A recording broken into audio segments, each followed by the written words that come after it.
나는 30년 동안 금융권에 몸담았어요. 매일 돈을 다루고 고객 자산을 관리하고 재테크 상담을 해줬죠. 그런데 정작 내 노후 준비는 막상 은퇴하고 나서 보니 생각보다 불안하더군요.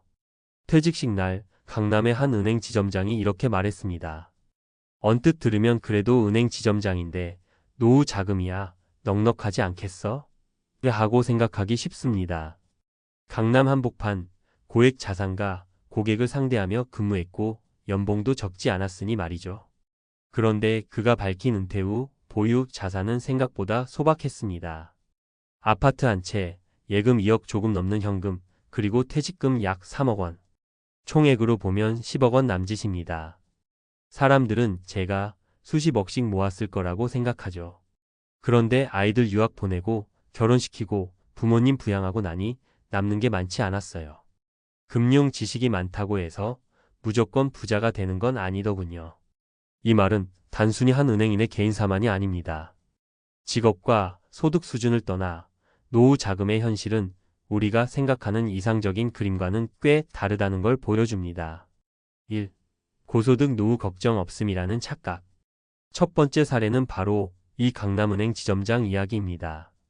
그는 연봉 1억 원 이상을 10년 넘게 받았지만 은퇴 후에 손에 쥔 현금성 자산은 5억 원 남짓이었습니다.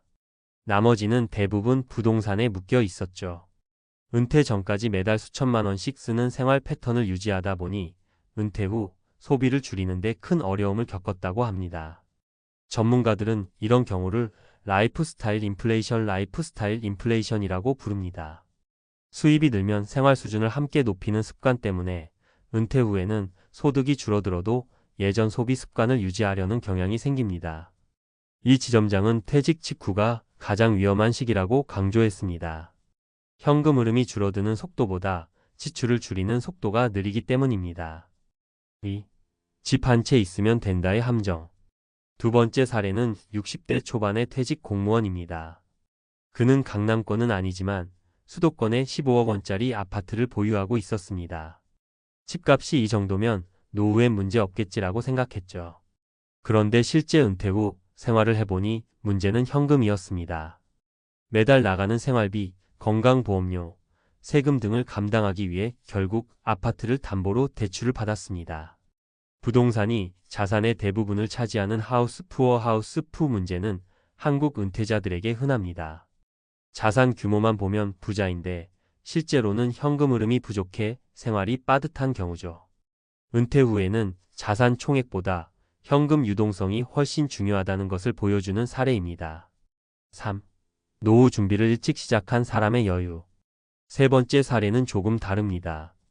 50대 초반의 은퇴를 목표로 30대 후반부터 철저히 계획을 세운 한 IT 기업 임원 이야기입니다. 그는 생활비 200만 원, 여유자금 50만 원이라는 은퇴 후 월 지출 계획을 세우고 목표를 거꾸로 계산했습니다. 매달 투자 수익과 연금으로 최소 250만 원이 들어오도록 만드는 게 목표였죠. 그는 국민연금, 개인연금, 퇴직연금, 그리고 배당주와 채권을 통한 투자로 은퇴 전에 현금 흐름을 완성했습니다. 덕분에 은퇴 후에도 자산을 줄이지 않고 생활비를 마련할 수 있었고 매달 여유 자금으로 여행과 취미 활동을 즐깁니다. 이 사례는 노후 자금은 모으는 것보다 흐르게 만드는 것이 중요하다는 점을 잘 보여줍니다. 단순히 목돈을 쌓아두는 것이 아니라 은퇴 후에도 꾸준히 현금이 들어오는 구조를 만드는 것이 핵심이죠. 전문가 인사이트 노후 자금 얼마가 적정할까? 그렇다면 은퇴 준비를 위해 얼마를 목표로 해야 할까요? 한국의 평균 은퇴 가구 생활비는 월 260만 원 내외입니다. 하지만 여행, 외식, 취미 같은 여유 생활까지 포함하면 최소 350만 400만 원은 필요하다는 조사 결과가 있습니다. 이를 30년 은퇴 기간으로 계산하면 단순 계산으로만도 12억 원 이상이 필요하죠. 하지만 중요한 건 목표 자산 총액보다 현금 흐름 구조입니다. 예를 들어 국민연금으로 월 100만 원, 퇴직연금으로 월 80만 원, 배당임 대소득으로 월 50만 원이 들어온다면 생활비 230만 원의 기본 구조가 완성됩니다. 여기에 여유 자금을 위한 목돈만 준비하면 은퇴 후에도 자산을 빠르게 소진하지 않고 살 수 있습니다. 현실적인 조언. 퇴직 10년 전부터 생활비 줄이기 훈련을 하세요. 은퇴 후에는 수입이 줄어들기 때문에 소비 습관을 미리 조정하는 것이 필요합니다. 부동산만 믿지 마세요. 아파트 한 채는 생활비를 만들어주지 않습니다. 은퇴 전 현금성 자산과 투자 수익 구조를 만들어 두는 게 핵심입니다. 연금은 가능한 한 다양하게. 국민연금, 퇴직연금, 개인연금을 모두 활용하면 3층 연금 구조가 됩니다. 여기에 소액이라도 배당이나 임대소득을 추가하면 훨씬 안정적입니다. 은퇴 직후 큰돈 쓰기를 경계하세요. 퇴직금으로 여행, 자녀 지원, 차량 구입 등 큰 지출을 한 번에 하면 이후 생활이 빠듯해집니다. 목돈은 자산 구조 설계 후에 쓰는 게 안전합니다. 강남은행 지점장은 마지막에 이렇게 말했습니다. 은행장도 아니고 고객의 돈만 굴려줬지 내 노후를 완벽하게 준비하지는 못했어요. 결국 은퇴 후엔 얼마 벌었는지보다 얼마 남겼는지가 중요하더군요. 그리고 그 돈이 얼마나 오래 흐르는 구조인지가 진짜 노후의 안정성을 결정합니다. 아마 이 이야기는 단지 금융권 종사자만이 아니라 우리 모두가 새겨들어야 할 현실일 겁니다. 고소득자든 평범한 직장인이든 은퇴 후 삶은 자산 총액보다 현금 흐름 구조가 만든다는 사실 말이죠. 이어서 전문가 시각에서 보다 구체적이고 실용적인 내용을 깊이 있게 설명해 드릴게요. 자, 은퇴 준비에 있어서 가장 중요한 건 결국 내 돈이 어떻게 움직이는지 정확히 아는 겁니다. 노후 자금이 얼마냐, 막연히 큰 돈을 모아야 한다는 생각보다는 현금 흐름이 끊기지 않고 안정적으로 유지되는 게 핵심이에요. 1. 내 수입과 지출 흐름부터 파악하자. 가장 먼저 해야 할 일은 지금 내 수입과 지출을 꼼꼼히 따져보는 겁니다. 퇴직 전에도 이 작업은 꼭 필요해요. 월급 받을 때는 대충 넘어가도 은퇴 후에는 이 돈이 정확히 얼마나 들어오고 나가는지가 생사를 가릅니다.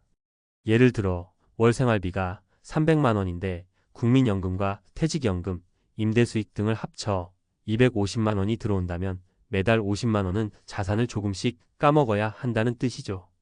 이 정도라면 10년 정도는 견딜 수 있겠지만 2030년 노후를 생각하면 계획을 다시 세워야 합니다. 2. 구체적인 현금 흐름 모델 만들기. 저 같은 금융 전문가도 실제로 여러 시나리오를 만들어 봅니다.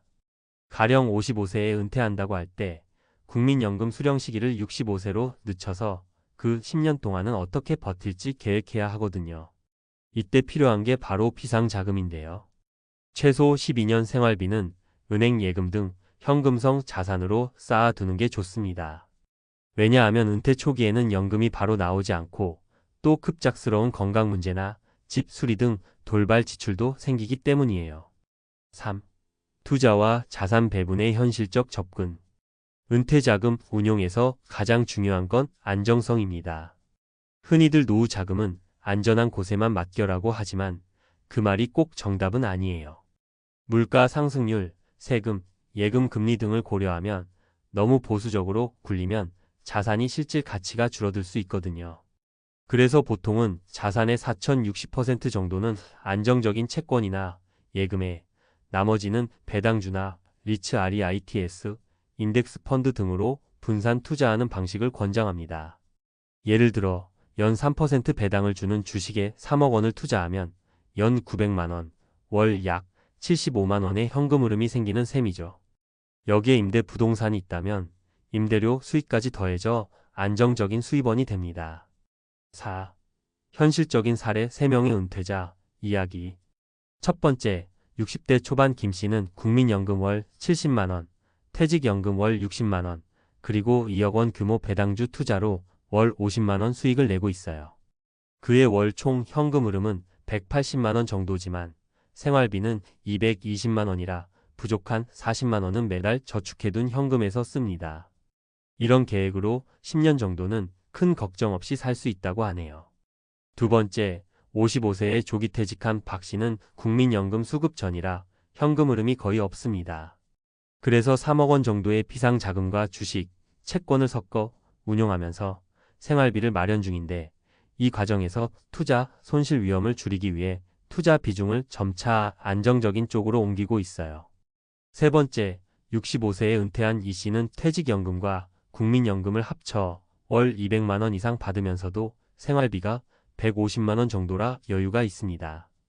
이 씨는 노후에 쓸 여행비와 취미 비용을 따로 모으면서 자산을 계속 운용해 돈을 버는 구조를 만들었죠. 5. 주의할 점과 팁. 은퇴 후에도 소비 관리가 필수입니다. 한 번에 목돈을 쓰거나 대출로 생활비를 충당하면 곧바로 재정 위기가 옵니다. 건강보험, 세금, 각종 보험료 같은 은퇴 후 고정 지출도 미리 계산해 두세요. 건강 상태에 따라 의료비 지출이 크게 늘어날 수 있거든요. 소득 공백 기간 대비가 꼭 필요합니다. 국민연금 수령 개시 시기를 늦추면 월 수령액이 많아지지만 그 기간 생활비는 어떻게 충당할지 미리 준비해야 합니다. 가족, 특히 자녀와 노후 계획을 공유하는 게 좋습니다. 예기치 않은 상황 발생 시 협조를 받거나 도움을 받을 수 있어요. 결국 은퇴 준비는 숫자 놀이가 아닙니다. 나와 가족이 앞으로 어떻게 살고 싶은지, 어떤 삶의 질을 유지하고 싶은지 진지하게 고민하는 일입니다. 그리고 그 고민을 바탕으로 수입과 지출, 투자 계획을 구체적으로 세워 실천하는 과정이죠. 강남은행 지점장이 은퇴 후 공개한 진짜 노후 자금 규모 이야기는 우리 모두가 한 번쯤 곰곰이 생각해 봐야 할 현실입니다. 아무리 높은 월급을 받아도 은퇴 후 삶이 안정적이지 않으면 행복할 수 없거든요. 그러니 지금부터라도 내 노후 자금 흐름도를 그려보고 조금씩 실천해 나가는 게 가장 중요한 첫걸음입니다. 필요하면 언제든 구체적인 내 은퇴 생활비 계산법도 알려드릴게요.